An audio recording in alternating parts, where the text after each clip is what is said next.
Ladies and gentlemen, I would like to welcome you to our weekly investor forum. Our guest for this evening is none other than Mr. Jeffrey Hall, CEO and Director of Jamaica Producers Group. We encourage viewers to post their questions on social media and remember to tag us with the hashtag #MILInvestorForum. If you enjoyed this program, be sure to like, share, and subscribe to our YouTube channel. We'll also be featuring a market segment on foreign exchange, so be sure to stick around until the end of the program. Founded in 1929, Jamaica Producers Group is a diversified group with headquarters in the Caribbean. It started out as a shipping line and trading company serving the UK and the Caribbean, but has evolved over time, now focusing on global logistics and specialty foods. It stands now as a geographically diverse company with over 50% of its revenues generated consistently from Europe and North America. JP is also listed on the Jamaica Stock Exchange with a market cap of $31 billion. I take this moment to remind you that if you're seeking to expand your portfolio or embark on your first investment journey, Mayberry Investments Limited can guide you in achieving your financial goals. Follow us on social media and visit our website at www.mayberryinv.com to learn more. Our social media handles are shown on the screen. Now let's introduce our very special guest for this evening. Again, none other than Mr. Jeffrey Hall, who is the CEO and Director of Jamaica Producers Group. He serves as Chairman of Scotia Group Jamaica Limited, Scotia Investments Jamaica Limited, Kingston Wharfs Limited, Lumber Depot, and is a Director of Blue Power Group Limited. Quite frankly, he's my hero. Mr. Hall received his Juris Doctorate degree with honors from Harvard University and practiced banking and securities law at the prestigious Davis Polk & Wardwell in New York. He holds a master's degree of public policy from Harvard University and a Bachelor of Arts degree in economics from Washington University, all great schools.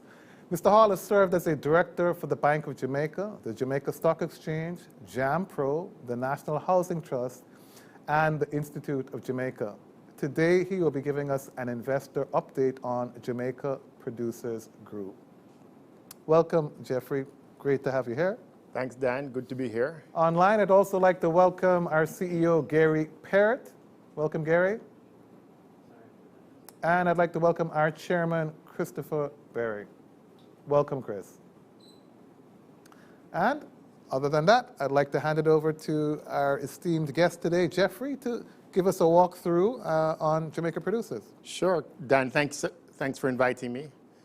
Let me just say at the outset, congratulations to Mayberry on your leadership and your innovation in this space. Thank you. Adds value to Jamaica. What I'm going to do is give you maybe 10 minutes of an overview of JP, and then we can take questions at your convenience. So JP right now is a holding company, and we hold businesses that fall into two large buckets, if you will. The first will be food and drink businesses, and we'll do that in the Caribbean, but also in Europe and the US.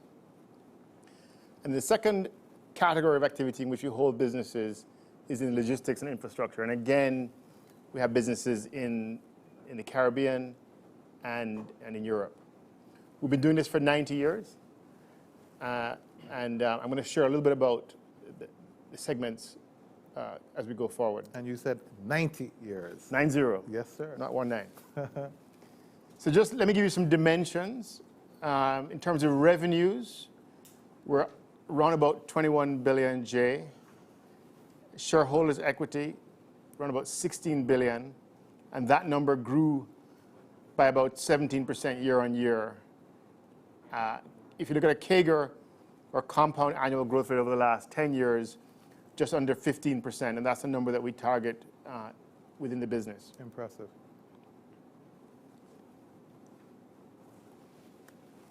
In terms of the team that does this work, I'm mindful in the context of COVID that every business that we associate with or we have a stake in that we own is deemed to be an essential service in the country in which it does business. And the people that do that work, as I said, about 1,000 people, around about half of them, just under half of them are in Jamaica, and then the other half are split roughly evenly between the DR and Europe, essentially, with a small group in the United States. I'm going to share a bit about the businesses in a second, but in the food and drink category, kind of three headline businesses now. One is our juice business, which I'll speak about in much more detail. Tortuga, which is a branded business in the rum-based confectionery, rum cakes, and spirit-based confectionery. Talk about that in a second. And the business that we're known for in Jamaica, which is the tropical business, which has two elements. One is the snack business, and the other is our fresh produce business, the farming business of bananas. On the logistics side, Kingston Wharves, which we'll talk about in much more detail, JP Shipping Services, which is a freight forwarder and mover of less than container load cargo from Europe to the Caribbean, and Geese Line. I'll make some time to talk about that as we go forward, which is a shipping line connecting Europe and the Caribbean. In terms of how that splits, the logistics and infrastructure from a revenue perspective is run about 40% of the revenues, and the food and drink is about 60%. In terms of geography, as Dan mentioned at the outset, just more than half of it is outside of Jamaica, with 40% being in Jamaica. So 60% out, 40% in, and of that 60% that's outside of Jamaica, by far the largest component of it is in Europe, where we've been doing business for 90 years. So what I thought I would do for you, Dan, and for your viewers and investors is take two of the businesses in our portfolio and give a bit more detail. I'm going to take the largest business by assets and the largest business by revenue, just to give you a sense of what we do and how we do it. By assets, the largest business is Kingston Wharves. So the asset base there is about $38 billion. Of course, we have 42% of that $38 billion. What is Kingston Wharves? Kingston Wharves defines itself as a multi-purpose, multi-user terminal. And by that, the multi-purpose means that we handle a wide range of cargo types. So you have a container terminal, and that's not us. We do containers, huge part of what we do, but we do cars, we do bulk cargo, we do break bulk cargo, project cargo, grain, steel, lumber, you name it. And we're organized and we have the capital in place, the equipment to handle that kind of cargo. Multi-user in the sense that we handle not just a single shipping line, but a wide range of shipping lines servicing a wide range of markets. So in the business of being a multi-purpose terminal, we're recognized as a market leader in the region and have won awards that recognize that position. We have about 1.7 kilometers of berth space, about 500,000 square feet of warehousing that we operate, 80 acres of open storage space. Is probably the largest private landowner in the city of Kingston, or the parish of Kingston, and assorted other equipment. In the last couple of years, we've defined ourselves as a special economic zone, which brings some tax status we're trying to offer as value to our customers. We can talk about that in a second. So that's Kingston Wharves, our largest business by assets. Just turning a bit to the largest business by revenues. This is a very interesting business. It's a business that we acquired. It's the largest producer of fresh juice in the Netherlands. It produces about 25 million liters of fresh juice a year. And essentially, we buy fresh produce from all over the world. Citrus from South Africa and Egypt, kiwis from New Zealand, mangoes from India, berries from Eastern Europe, you name it. And we produce fresh juice primarily as a private label product for large supermarket chains in Europe. So we provide the largest supermarket chains in Belgium and the Netherlands. We're the market leader in those markets. But we also supply fresh juice into Germany, Scandinavia, Switzerland, Czech Republic, quite a variety of places. A differentiator for us, so two big differentiators that we think about. One is innovation. So we're really at the cutting edge of fresh juice. We do infused waters. We do shots, which are featured in the image here, kind of small portions of juice that have some kind of health property about which we can speak. So that's a big part of what we do. And the other big piece that differentiates us is technology. It's a well-invested facility. And one of the big questions in the business of fresh juice is how do you extend the shelf life of fresh juice without damaging its nutritional properties and its taste. And so we've invested in state-of-the-art technology that does that. And that's very unique for us. And we're a market leader where we do business. So that gives you a flavor for what we do. And those businesses combined represent 80% of our overall revenues. So the businesses that are in the food businesses in the Caribbean would be about 20%, just to give you a sense of it. Just looking back over the brief history, profit attributable to shareholders last year, 2020, was a little over $2 billion. That includes a gain on sale. One of the things that we do is we're very active at looking at our assets and harvesting returns where we think it appropriate and making investments in new businesses by acquisition where we think appropriate. And our view has been that over the last few years in the run-up to COVID, there were opportunities to make gains, and we've positioned ourselves well, we believe, because we believe right now is an opportunity for us to make new acquisitions.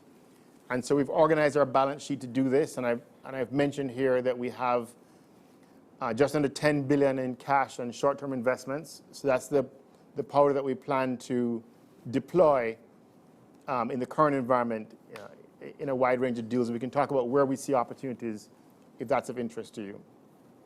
And so that gain is reflected in the cash movement in part between 19 and 20. From an investor perspective, and I know this is your area of expertise and more so than mine, but just giving you what's reflected. Over the last year, the market cap has gone up by about 30%. Some of that in the most recent period, reflecting, I think, the investor perceptions of some of our recent moves in the acquisition space. And dividends have been going up fairly consistently over the last 5 years, and that's something that we think is important to note. Just giving you a quick perspective on COVID. What we did across our businesses, we laid a common platform and way of speaking about COVID and how we're going to react to COVID. And we had kind of 4 big themes and gave them catchy labels to kind of get everybody focused. The first big theme we call Avoid, which essentially is health. It's making sure that the place is safe. The second big theme is Adapt to the context of lockdowns. So making sure that the business can stay open, can function in a lockdown. Restore is a phase, and obviously we all had kind of programs that support these headlines. The Restore phase would have been a phase in which we said to ourselves, how do we make money in an environment of a prolonged lockdown? So you look at your e-commerce opportunities, some restructuring of costs, repositioning the business. Right now, from where I sit as CEO of Jamaica Producers Group, my core kind of time and attention as it relates to COVID is what I call the reinvent phase, which is a phase in which we're asking ourselves, how do we exploit the new normal? What opportunities exist for us that will really transform the group in the current environment, both economically and health-wise? We'll talk about that in a second. Let me just give you 2 quick snapshots on outlook, one in the logistics space and the other in the food and drink space. So that the big themes that we see for ourselves as being important in the logistics space is the rise of e-commerce. We want to have a fair share at that, and we're looking at ways to do that, with the most immediate and obvious being how we're organizing Kingston Wharves to receive cargo in bulk and container loads, but make it available expeditiously to users of cargo, including individual importers of personal effects. So there's a lot of work going on to make the old experience of going down to the port to collect cargo, standing in lines, make that a thing of the past, and put a lot of that effort that would have been deployed onto a smartphone using modern payment systems, using behind-the-scenes cameras to scan, to oversee clearance operations. Big piece of work that I think is going to be very, very powerful for the business. Kingston Wharves also is asking itself, how can it attract more types of cargo? This is very important as the country develops, because it allows industry to be more competitive. So we're prepared to make long-term investments at the terminal to allow for efficient movement of cargo, both domestically and by way of transshipment. And then the food and drink space. The last thing I just quickly say on that slide is talking a little bit about geese, which we can do in a second. On the food and drink, and essentially, there's a lot of talk about being a logistics hub. For us, what we see as being important is that we're a network of a series of businesses that can connect the Caribbean. Let's move quickly to food and drink. A big part of my focus right now is expanding our juice business outside of the Netherlands, where it has a very strong market position. And in fairness, probably not that much headroom to grow within the Netherlands itself. We've set ourselves a goal that within the next 2 years, we'd like to have what I would call core operations in 2 of the top 10 by population markets in Europe. And by core operations, I mean manufacturing and sales. And so that's a big part of what we're doing. We've already done quite a bit of work on the sales side, and we want to do a better job at integrating that going forward. Tortuga is very interesting right now. This is a reaction in some respects to what we face, because Tortuga is a travel retail business in the Caribbean, and obviously that was shut down in 2020. So we've pivoted that business very aggressively to North American mainstream. And we can talk a bit about how we've done that, but I'll give you an example. We've pivoted from doing rum cake only to being a spirit cake business, with a big growth opportunity now being executed around bourbon cake in the southern states. We talk about that. In the tropical world, one of the things that we're doing is moving our snack business to a wider range of products.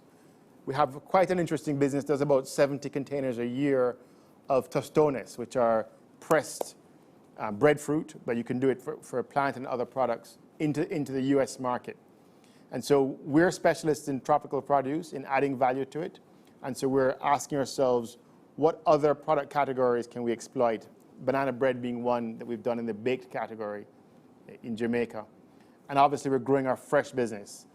One of the things that will be news, I think, is that we're in the early stages of beginning to roll out plantain production, which we haven't done all these years, and we think we have a right to win in that space when we organize ourselves. So that's kind of a headline on what we're looking at going forward, and happy to take questions. Excellent. Thanks for that very comprehensive presentation, Jeff. I'd like to jump into the company profile from our investors' perspective, and then after that, we would happily jump into the questions. And again, I encourage folks out there in social media to start sending in your questions now early. So just taking a look at the stock and how it's traded over the last 2-3 years, we can see JP's traded from a low of $16.56 to a high of about $27.90. This is about $2.1 billion, which includes that one-off gain that you spoke to, which I believe relates to a 20% sale of interest in Jamaica Logistics and Infrastructure, which we can talk about a little bit as we go on.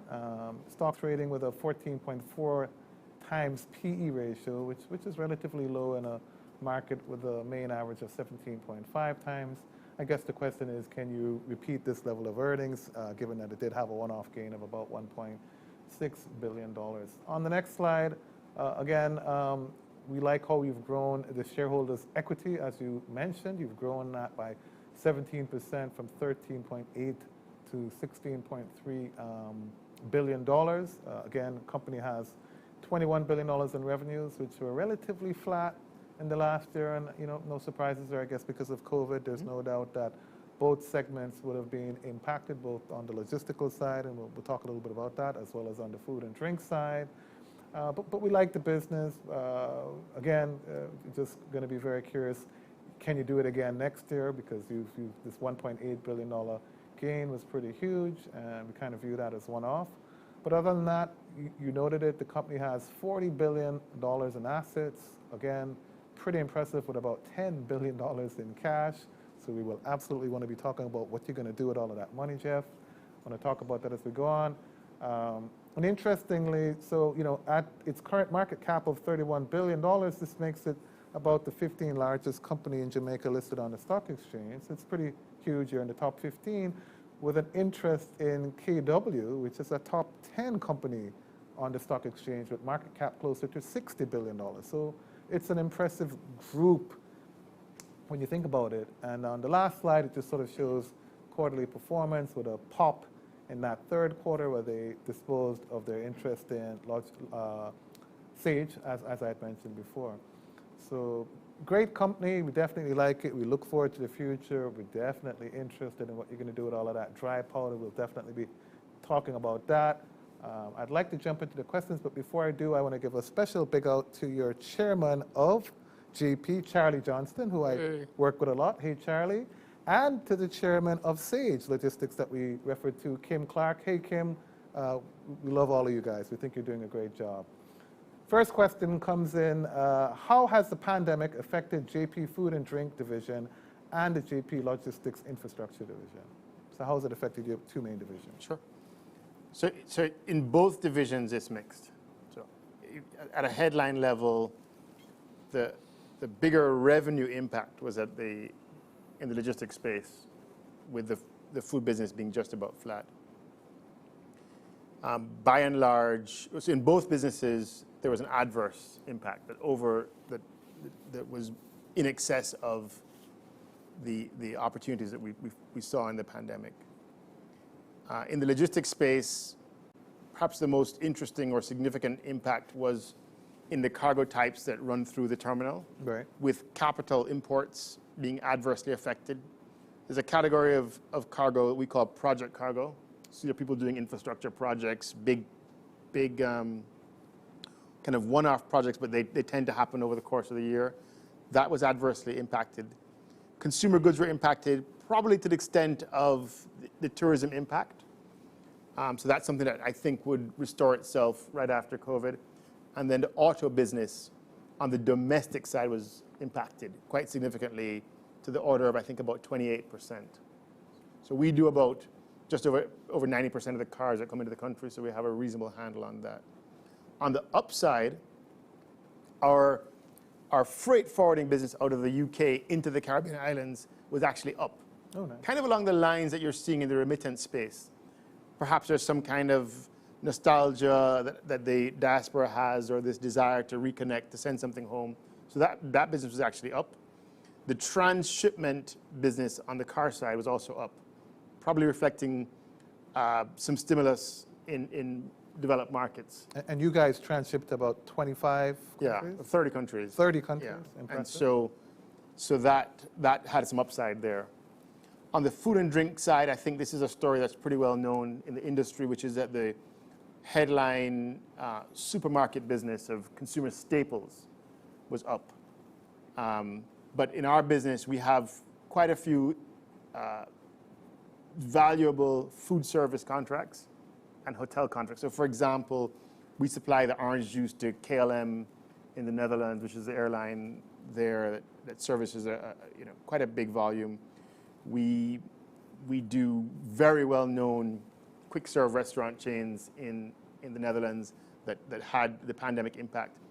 And there's also a little bit of impact on commodity prices during the pandemic, where the shipping industry got distorted a little bit, and we saw some increases in raw material prices that had an adverse impact. So on balance, and then perhaps most significantly, within a particular business, Tortuga had the travel retail component adversely affected. None of the businesses are structurally impaired. All of them have adequate working capital. All of them, I believe, are better positioned to come back post-COVID.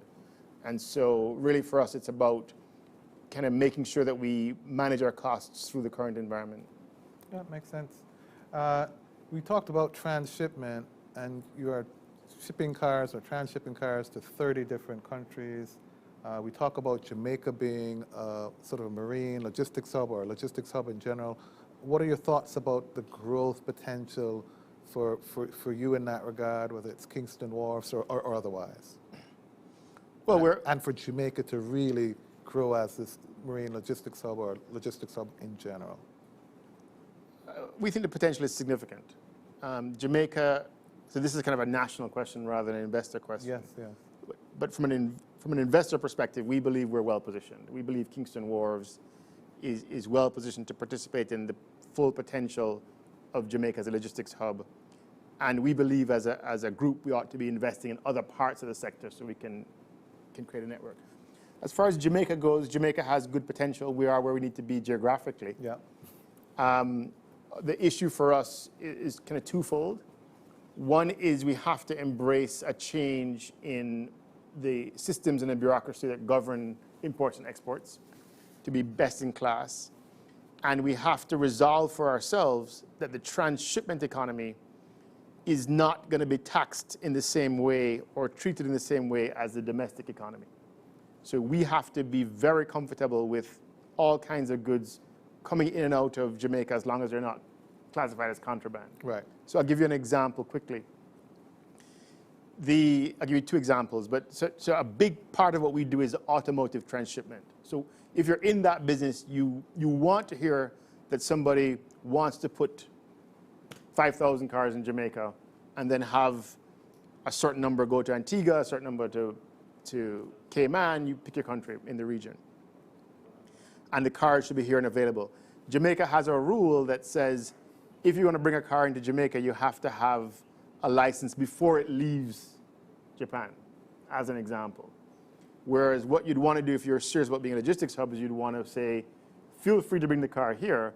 We just have rules about when they cross from the special economic zone onto the street. And we can extend and extrapolate that to a wide range of things where we have some old rules that need to be made very simple. We're optimistic. We're investing in the space. We believe we can work this out. And so that's really where the work is. I think they've tabled some ideas about simplifying various pieces of legislation, and I think you'll see the benefits. Excellent. Gary, I'd love to hear your views, or if you have a question for Jeff. Sure. Welcome, Jeff. My simple question is, your business in the Netherlands, fresh juices, etc. You've done so well in the Netherlands. Why haven't you been able to replicate that business across different countries on other continents? Yeah, so that's a great question, Gary. So the business that we do in the Netherlands definitely has application in other countries, and it's growing pretty well by way of exports into other European countries. It doesn't do well, or let me say it positively, the business requires fairly well-off countries in order to function, because it definitely demands a cold chain through the supermarkets. So you need to have big, very well-organized supermarket chains in order for the fresh juice business to work, and it's premium products. And so the business can exist in Japan, in other very wealthy parts of Asia and North America, but Europe is unambiguously the most developed place for this sort of business. So our next chess move has to be over the next 24 months, I said before, to tackle other countries in Europe, which are very big markets. So in Southern Europe, you have Italy and Spain. In Northern Europe, you have Germany and Scandinavia and the UK and other places. And so we see ourselves lining up opportunities in those jurisdictions. From an export perspective, meaning coming out of the factory that we have in the Netherlands, you can only move the juice so far because, strictly speaking, fresh juice has a 7-day shelf life. Mm-hmm. So if you're going to truck it out, you've got to organize yourself to get it consumed by people within 7 days. So what we've done is we've deployed new technology to extend the shelf life of the fresh juice up to 21 days, which has allowed us to gain market share in Scandinavia and in Czech Republic. And then, our goal is to go from there. Right now, frankly, I think the valuations are looking better than they did 24 months ago for opportunities. Great. Thanks for that, Jeff. Appreciate that. And how does the company plan on increasing efficiencies within JP Food and Drink segment or in the logistics infrastructure segment post-COVID? Sure, so that's a good question. A couple of things. So the logistics business, if you're viewing it as Kingston Wharves, is a heavy fixed asset business. I mentioned the largest business by assets. So that's a well-invested platform. And what you need to do is drive the throughput through that, and a significant share of that throughput will drop to the bottom line. So you've got to get your volumes up. It's a pro-cyclical business. So obviously if Jamaica is doing reasonably well or the region is doing reasonably well, you'll see a lot of flow through there. What's happening in the logistics space or in the port business is that the ships are getting bigger. And so we're going to have to, as the ships get bigger, continue to make some investments, which we're now reaching the kind of limit factors for that on the terminal. And so we're going to have to expand one of the berths. And that'll be a step change in the level of volume that we can bring through the terminal on bigger ships. The food and drink business, there's lots of technology that you can deploy, but it limits your flexibility. I would say the biggest opportunity for us there, again, is on the throughput side. And it really goes back to kind of Gary's question. It is about deploying the technology, which we have done, to extend the shelf life of fresh juice to allow us to tap into other markets. The Caribbean food and drink business, again, is a capacity utilization question. We have a farm with fixed overheads. I've said we ought to be adding one more crop. Agriculture is agri plus culture, so you got to know what you're doing in agriculture. You can get it very wrong, so we have to take our time with that. But that's essentially what we're doing. We're looking at ways to pump more volume through all of the food factories and also through the terminal. Thanks, appreciate that. Notably, the decline in tourism affected the group's sales in the food segment. How optimistic are you about the recovery of the travel and tourism industry? So, I mean, we've heard the same reports that you've probably heard about forward bookings and enthusiasm, revenge tourism in Q4 in the Caribbean. We all obviously are watching very closely to see how the cruise ships are agitating for some flexibility, and also, ways in which the Caribbean can present itself as a natural place to do the cruise business, even if the flexibility is limited in the U.S. So all of that is happening, and I would say that our view is optimistic on that, but we're not really going to wait for that, to tell you the truth. What we've observed is that in the U.S., kind of road trips are huge. So there's a place called Gatlinburg, Tennessee, which is the entry point to the Smoky Mountains. That kind of entry point town has a tourism arrival of about, last year in 2020 had 18 million people. 2019 had 12 million people. So we're saying to ourselves, yeah, look, you can come to the Caribbean and we can present a rum cake to you on arrival, but let's not wait. Let's give you a whiskey cake in Tennessee. Right. And that's up and running, and it's showing very positive signs. And so we want to replicate that in the onshore U.S. travel market. So we're balanced. Excellent. Chairman Berry, I'm sure you have a question or two for Jeff. Yes, Jeff. My first question is, think that you probably handle most of the cars coming into Jamaica. What do you think was the fall off in sales in cars in Jamaica in 2020? Well, I think it's a deferral. I think that the environment for car purchases, well, I know it's a deferral because you're seeing it coming back. I think, what we observed is, Chairman Chris, when the interest rates started to come down in Jamaica, that we saw 20% annual growth rate in the run-up to COVID. Very strong business. And our transshipment business hasn't slowed down a bit. And so I would say that there was a deferral, but the environment for that business, we think, continues to exist, continues to be strong.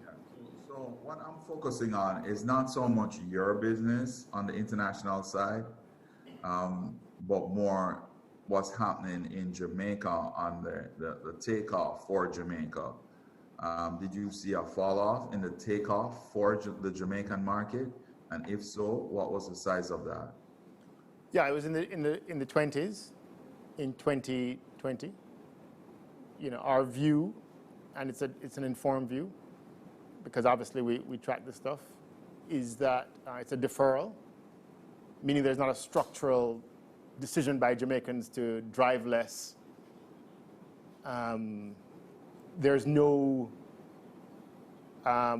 dramatic increase in the availability or reduction in the availability of financing for cars. The liquidity, we believe, is still there. But we have to watch it closely. But we see it as a deferral. So if we're lucky, we could go back to 2019 levels this year, but you're not saying that we're gonna go back to 29 levels plus recover last year's losses. You're not saying that, are you? Not in the 2021. No, we're not gonna kind of show relative growth to 2019 in the car space. I think that so in terms of durables generally and capital purchases, the construction piece, I think, is still relatively strong or has been strong, and you didn't see the level of deferral there. But I think that my outlook. Construction was amazing last year. It was up 7%. So which one? Construction. Yeah, what we think, Chris, is that when the interest rates came down, and this is a kind of a consumer psychology question, but there's no question that the Jamaican consumer took advantage of the reduced interest rates first by buying a car, for whatever reason. And we saw just consistent, strong growth. And it hasn't per se stopped. We believe it will continue. We just believe people deferred. But what we do believe is that the consumer is now going to address itself to the house and to residential construction and to some extent commercial as well. And from our perspective, as long as it moves through the terminal and pays the bills, we're happy. But I would say that when we look at it and when we listen to the industry participants, we're still bullish on the car business. And definitely, there's been no slowdown in the transshipment business. And I do believe that the U.S. stimulus is going to impact not just the U.S., but also the confidence in the region. No, sounds good. So the big talk I heard in the car market internationally is that there was a big shortage of units because of COVID-affected production. A lot of people in Jamaica have been very negative on the whole real estate space, saying that we're building too much. But I disagree with them. I'm with you on the camp about the low interest rates. So I feel if the interest rates stay low and the COVID effect on employment in that middle income bracket is not too severe, you're going to see continued strength in real estate. People are going to be buying units, upgrading their houses, buying houses.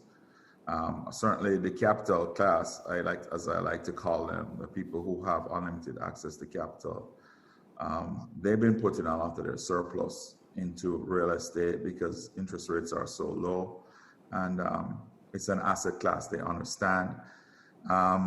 And I don't see them stopping doing that. And then, of course, the up-and-coming people with the lower interest rates are going to now have an opportunity to step into that dream house that they always wanted. So I'm bullish on real estate. Yeah, Chris, if I could just give you so 2020 was the year in which the impacts flowed through. So the impacts on the car business flowed through the kind of consumer staples. And if you look at, for example, our bulk business, which would be like grain and salt and this kind of thing, that was kind of flat.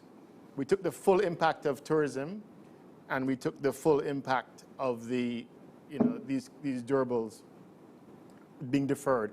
And so that was a 9%. And then we had some offset, as I mentioned, on the transshipment piece. And so what we saw is a 9% reduction in revenues, as I mentioned, because we have pretty heavy fixed costs. It hits the P&L, and it came in at about 14%. I don't see the basis for thinking that it's going to get any worse. Right.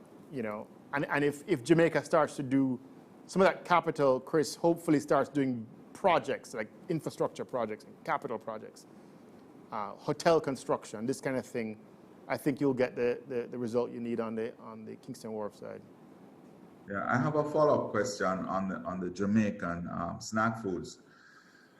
How successful have you been in getting those Caribbean fruit, snack type foods into the hotel sector in Jamaica and across the Caribbean? And can you do more in that area? Because I think it's a way of keep getting more Caribbean food into the international market. The people come, they taste it, they take a taste away, and then they buy it in their home market. Yeah. I mean, so the proof of the concept is in the Tortuga space, which is clearly demonstrated that, and we're showing it this year. I mean, our e-commerce sales have more than doubled Q1 2021 over Q1 2020.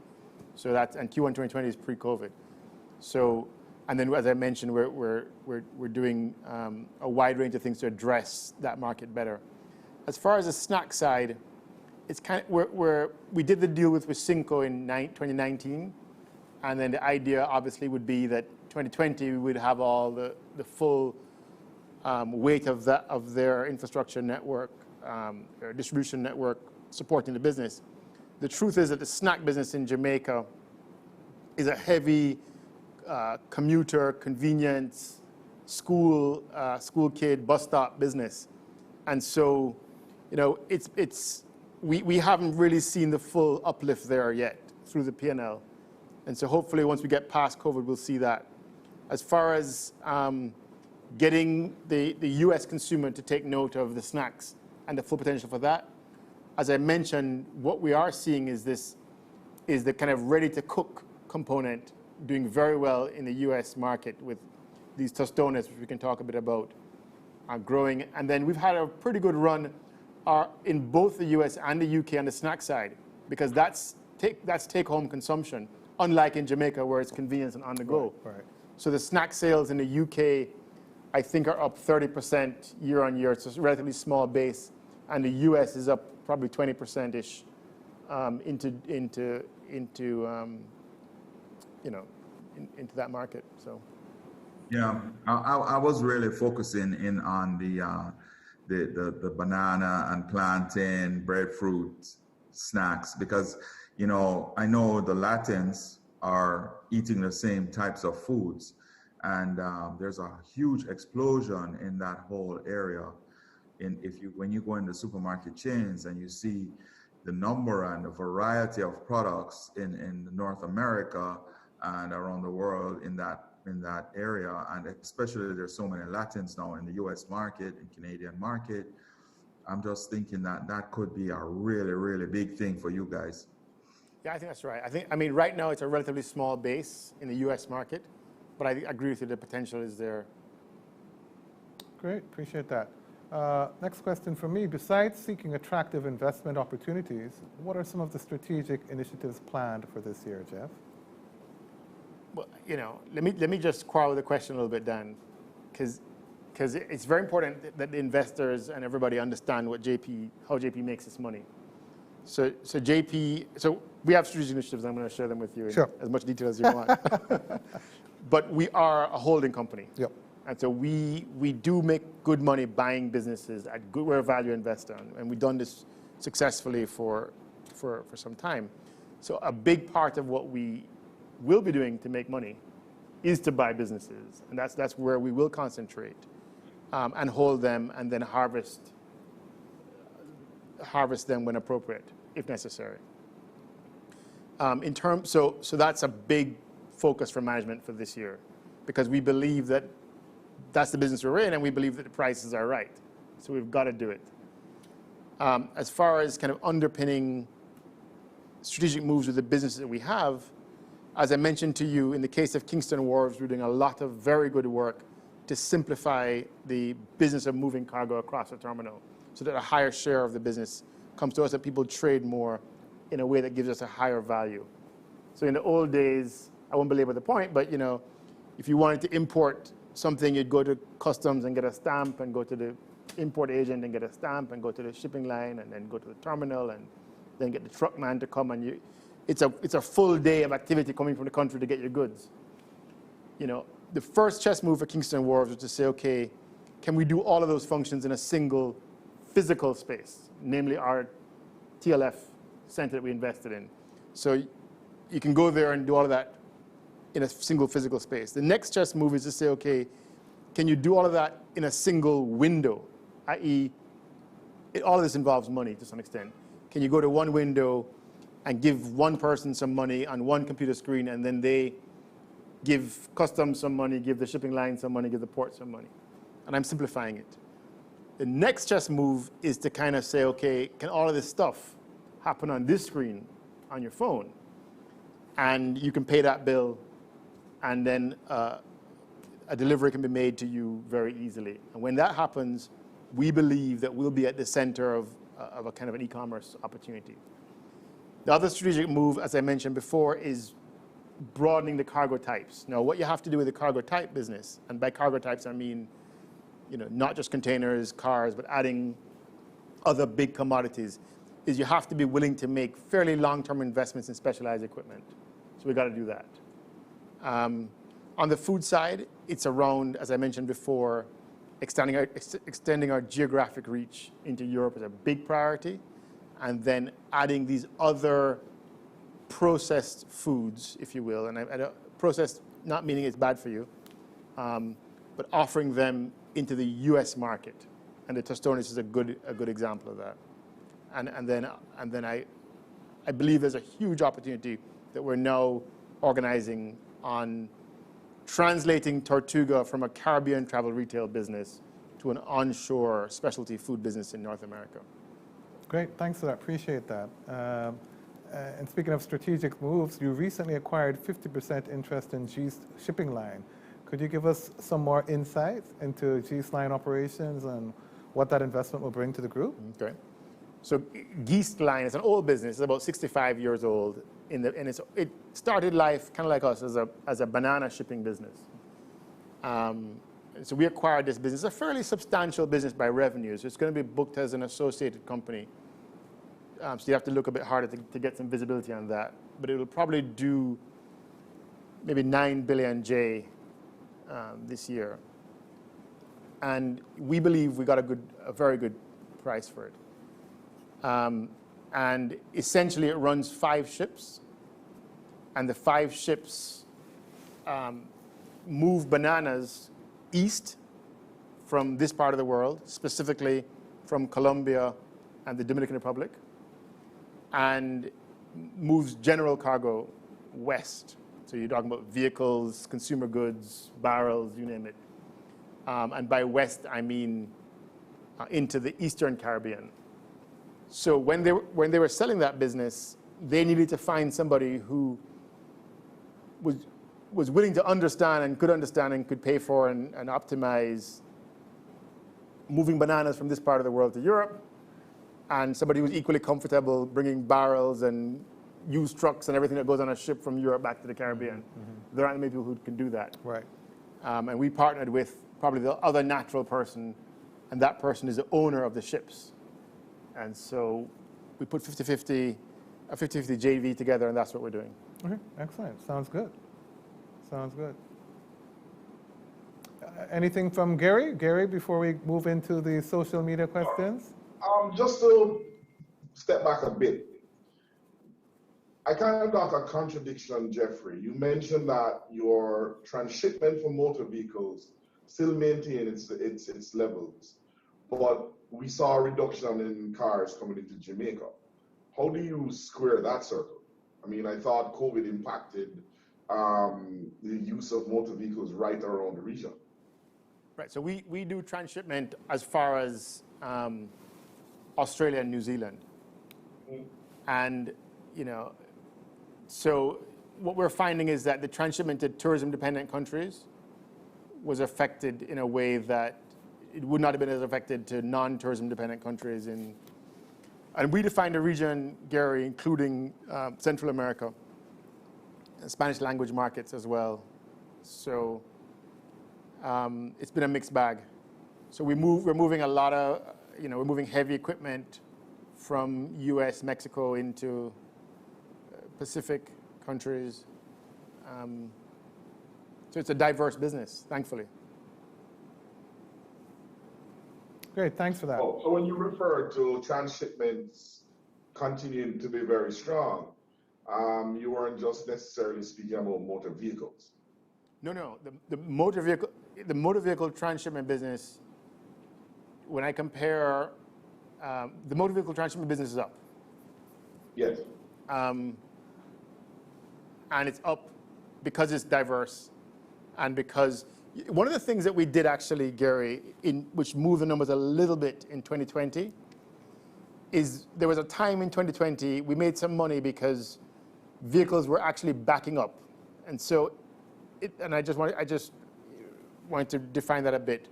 And so we had to, some big movers of motor vehicles put cars in Jamaica to wait for a while there was some backing up. As you know, the rent-a-car market, for example, slowed. And so we got some business out of that in 2020 that helped to normalize it. Okay. So just after COVID, in April, May, we actually were receiving a lot of cars that needed to be put somewhere by shipping lines, and then they moved them along. So that helped to kind of keep the numbers up. Good deal. Thanks for that. Okay, moving on to our questions from social media. Jeff, first one comes in from Mark Ormsby, who asks, rolling out the plantain production, is that a bid to gain a foothold with the Latin American market? That's a Jamaican market opportunity. Jamaica is not, and has never been in recent memory, competitive with Latin America in the production of bananas or plantain. Okay. But there's a huge domestic market for it. Right. And we want to persuade Jamaicans to eat more domestically grown starches. And we believe we can offer it to Jamaicans as a very constructive alternative and excite the market. So Look forward to that. And on the banana chip side, there was a time you were actually importing for that. How is that working out now? I mean, I personally love St. Mary banana chips. Good. So we manufacture chips in the Dominican Republic. Right. In our facility there. Right. What we did is we obviously have farms in Jamaica, which are very important to us. And we've used the product from the farm, which is actually growing both domestically and exports, not into Latin America, but into Cayman and Canada and a few other places. So we're using our farms now to supply the fresh fruit market and to grow the banana bread business, which is another category. And we just focus the snack business into our DR factory. Okay. And another question from social media comes in from Mike Stock Chats asks, will JP Food and Drink utilize Geest Line or Sea Trade for transport since they are reefer ships? So they're reefer ships, but they do have containers on deck. And we do use Geest Line now. Actually, we move some cargo from the DR into Europe, snacks. But it's not a synergy play at the level of moving our cargo. You know, right. It moves a lot of cargo. We have a freight forwarding business in the UK that serves the entire English-speaking Caribbean. You know, Barbados, St. Lucia, Dominica, etc. That business is a customer of Geest, you know, because Geest offers good service, and has been for a long time. Okay. But we're not focusing on a synergy play from the perspective of carrying our cargo. We are focusing on it as a synergy play from the perspective of networking the Caribbean. Very good. And I've utilized your services out of the UK, and I've been down to the shipping industry and seen how fantastic it is for everything to be in one place. So good moves there. Congratulations to our winners from our Instagram giveaway, courtesy of JP. And we had 4 giveaways today. I bet these guys are going to be getting that great Tortuga cake. They are Shen Bless, Mrs. IR Flex, Moya_Moy, and Ricardo.Morrison. I always struggle with these names. Congrats. Next, we move on to our top stocks for the week.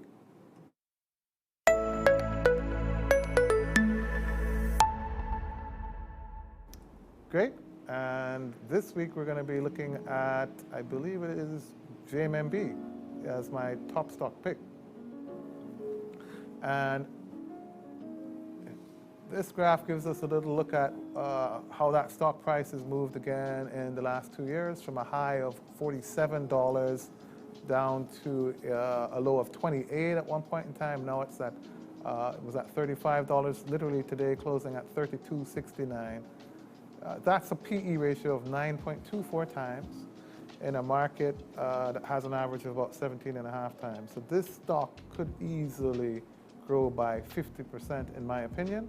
Remember that JMMB had an APO where they raised $12 billion at $38, and that was oversubscribed by about $6 billion. Trades at a price to book time of only 1 time, which is again amazingly low compared to some of their peers that trade at 1.6 times in the case of NCB, 1.8 times in the case of Sagicor Jamaica, and 3 times in the case of Barita Investments. So again, this stock is relatively cheap at only 1 times, guys. You need to go out and get it. Trading earnings of $6.9 billion. That's top 7 performer on the Jamaica Stock Exchange in terms of earnings, and yet their market cap is only $63 billion. So a company earns $6.9 billion. The market cap isn't even $69 billion. That demonstrates that it's not even at 10 times PE when I think it should be at least at 14 times. Next slide shows the actual shareholders' equity and how they grew their shareholder equity from $51 billion to $61 billion. Now, how did they do that when we're saying they only made a profit of $4 billion? It's because they had some trading gains on their debt instruments that went through OCI, other comprehensive income, and they had about $9 billion in trading gains that didn't go through the P&L, it went through OCI. This is something you still have to watch because, again, they've grown their equity base by $10 billion. Really impressive. And on the last slide, looking at the earnings performance per quarter, we can again see in the last 3 quarters how earnings have been bouncing. Every now and then you get a nice little pop, but this is definitely a stock that I really like.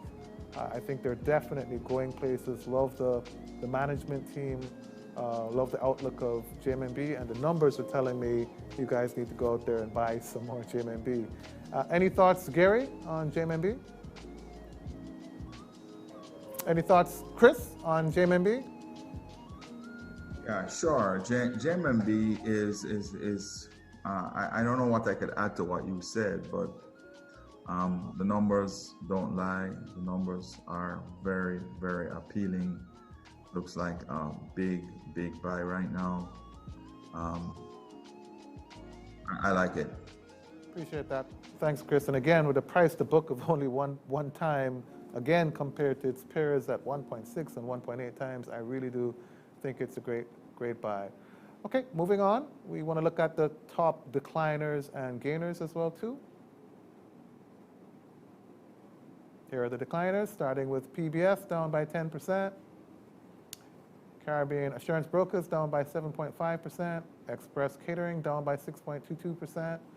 MJE, down by 5.65%. I bet that'll bounce back next week. And First Rock US, down by 4.77%. Moving on to our gainers for the week. We have Blue Power, Jeff's company, up by 15%. He's chairman. Main Event, that's up by 14%, connected to Gary. Express Fresh, up by 13%. SSLVC, up by 12.7%. And Caribbean Flavors and Fragrances, up by 11.5%. And finally, we'd like to go into our market segment where we look at what's happened with the US dollars. And again, this is a similar story where we showed you guys the trend over the last 4 years and how the dollar has devalued by about 2.7% per annum over that 4-year period. Of course, it's not been a straight path. On the next slide, we sort of see how that has been going up and down. On the next slide, we show how that's been going up in peaks and troughs with the exchange rate at a low of 142 earlier this year, and now we're up to about 154.82, I believe, which you can see on the final slide, and that implies a rate of devaluation of about 8.5% year to date. Again, we've seen some acceleration in that devaluation. We were just at 150, now we're very quickly at 154.82. I don't know if this is connected, Chairman Berry, in any way to the announcement of dividends being freed up by the financial sector, but we've certainly seen the exchange rate move a little bit in the last 2 weeks. Any thoughts, Chairman Berry? Yeah, so this is a normal part of the cycling of the exchange rate, the two-way movement that the BOJ is promoting and the Ministry of Finance. yesterday traded close to 156. Wow. I would say definitely you don't want to go chasing the foreign exchange right here. I think we're going to see a pullback. How far back? I don't know, but I'm not a buyer. Yesterday I was a seller selling most of my Forex positions, and I'm looking to buy them back soon. Okay, I appreciate that. It was a great segment. I really appreciate it, guys. To our viewers, thank you all for being a part of our weekly investor forum. I'd also like to thank our very special guest, Uncle Jeffrey Hall, for his participation in today's investor briefing. Thanks, Jeff. Really appreciate Thank it. you, Uncle Dan. Also like to thank Chairman Berry and Gary Parrott for their participation, of course. We're certainly looking forward to having yet another insightful discussion in the upcoming week. We'll be featuring our very own Gary Parrott, who is the Executive Chairman of Supreme Ventures, as some of you may know. Tune in for what will be a very interesting investor update on Supreme Ventures next week, Wednesday. Be sure to follow us on social media to stay up to date with our live streams. Don't forget to subscribe to our YouTube channel, Mayberry Investments Limited. Thank you to all our viewers for tuning in today. Keep safe, and remember, wise investors, slow and steady wins the race. Bye-bye.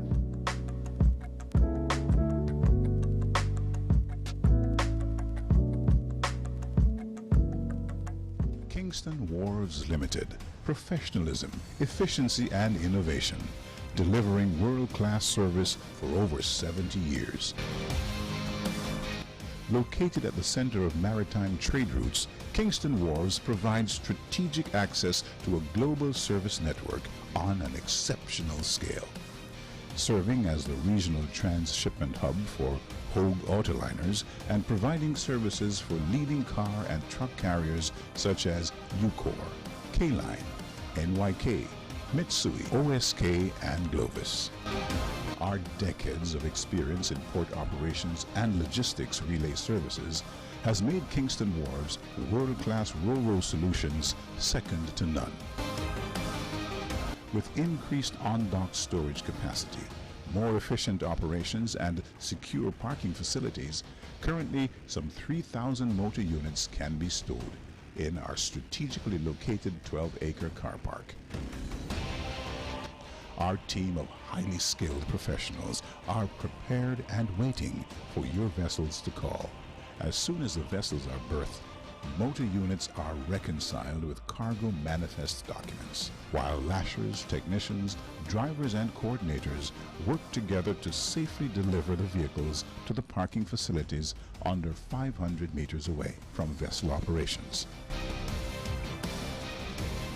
We possess essential resources for handling all types of motor vehicles, from passenger vehicles to construction and other commercial machinery. Kingston Wharves has offered continual improvements in the safety and reliability of our services in step with market globalization standards. We continue to expand along the value chain to offering a complete range of value-added services, including minor assembly and accessory fittings, long-stay maintenance, stockyard management, and the supply of spare parts and associated inventory.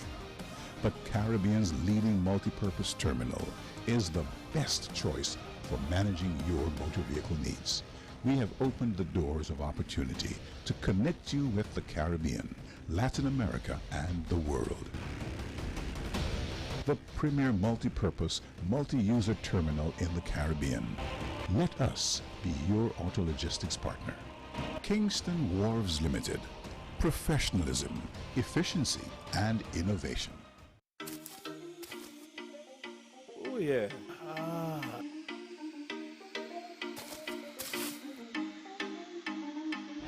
What?